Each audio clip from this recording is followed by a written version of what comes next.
আবার আজকে চলে এসেছি আজকের রান্নাঘরে। আমি আজকে একটু পমফ্রেট মাছ রান্না করবো। এই দেখো পমফ্রেট মাছটা আস্তা করে ভেজে নিচ্ছি একটু, হ্যাঁ।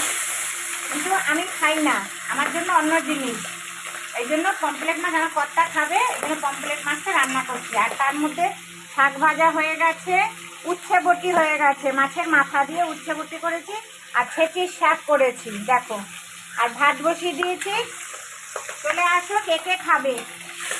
বন্ধুরা আমার এই যে মাছটা অল্প ভেজে নিয়ে তুলে রেখেছি, এবার একটু পেঁয়াজ দিয়ে দিলাম। এই পেঁয়াজের মধ্যে টমেটোটা দিয়ে দিচ্ছি দেখো। এবার টমেটোটা পেঁয়াজটা একটু হোক। আর এখানে মশলা নিয়েছি একটু সর্ষে বাটা, জিরে বাটা, লঙ্কা বাটা, আর হলুদ, নুন, আর একটু কাজু বাদাম মানে ওই বাটা দিয়ে দিয়েছি একটু। এই মাছের মধ্যে দিলে ভালো লাগবে।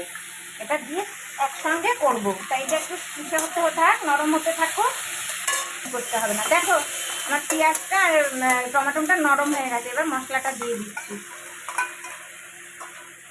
দেখো।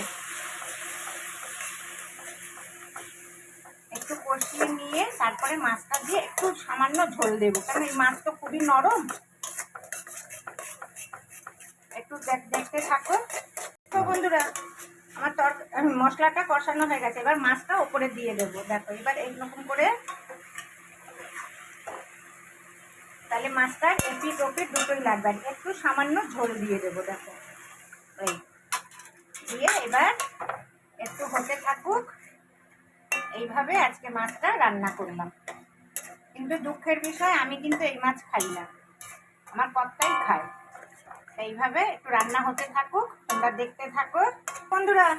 আমার পমফ্রেট মাছের ঝাল ঝাল রান্না কমপ্লিট, ঠিক আছে? তাহলে তোমরাও এইভাবে রান্না করো। আমি আজকে এইভাবে রান্না করলাম, আমি একটু অন্যরকম করে।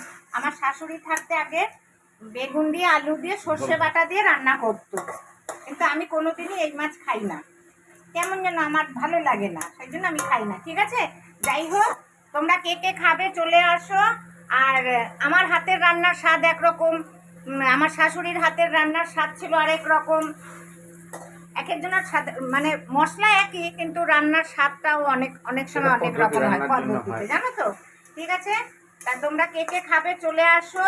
আর এইভাবে রান্না করলাম, তার জন্য আমাকে লাইক করবে, শেয়ার করবে, আর আমার চ্যানেলকে সাবস্ক্রাইব করবে, ঠিক আছে বন্ধুরা? তাহলে রাখছি, শুভ দুপুর।